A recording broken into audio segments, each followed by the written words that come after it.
League match அப்போது ஒரு கட்டத்தில் வந்து நேபாள் கூட தோக்குற மாதிரி ஒரு புவர் பர்ஃபார்மன்ஸ் பண்ண இங்கிலாந்து இன்னைக்கு செம்மையாக ஒரு பர்ஃபார்மன்ஸ் பண்ணி ஃபஸ்ட்டு டீமாக செமிஃபைனல்ஸ்க்கு வந்து செலக்ட் ஆகியிருக்காங்க. இத்தனைக்கும் வந்து ஜோஸ் பட்லர் ஃபார்மில் இல்லை, ஃபில் சால்ட் வந்து ஃபஸ்ட்டு பாலே டக் அவுட்டு.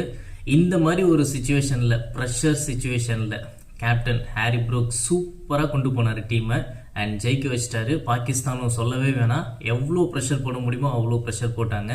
நம்ம அளவுக்கு கேவலமாக விளையாடல, ரொம்ப டீசெண்டாகவே விளையாண்டாங்க. பாகிஸ்தான் 100% வெளில போயிடுச்சா அப்படின்னு கேட்டாக்கா இல்லை, இன்னும் கொஞ்சம் சான்ஸ் இருக்குது.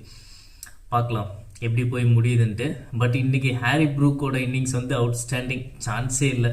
ஜோஸ் பட்லரும் ஃபார்முக்கு வந்துட்டார், ஃபில் சால்ட்டும் அடிக்க ஆரம்பிச்சிட்டாங்கனாக்கா இங்கிலாந்து வேறு லெவல் டீம் போல் இருக்குது. ஏன்னா பின்னாடி வந்து பேக்கண்ட்லேயும் வில் ஜாக், சாம் கரன் நிறைய பேட்ஸ்மேன்ஸ் இருக்காங்க, ஆர்ச்சர் வரைக்கும். ஸோ நம்ம டீமை தவிர மற்ற டீம் எல்லாமே ஸ்ட்ரென்தன் ஆகிட்டே வராங்க. நேற்று வெஸ்ட் இண்டீஸ், இன்றைக்கி இங்கிலாந்து. நம்ம டீம் கம்பேக் கொடுக்குறாங்களான்னு பார்ப்போம்.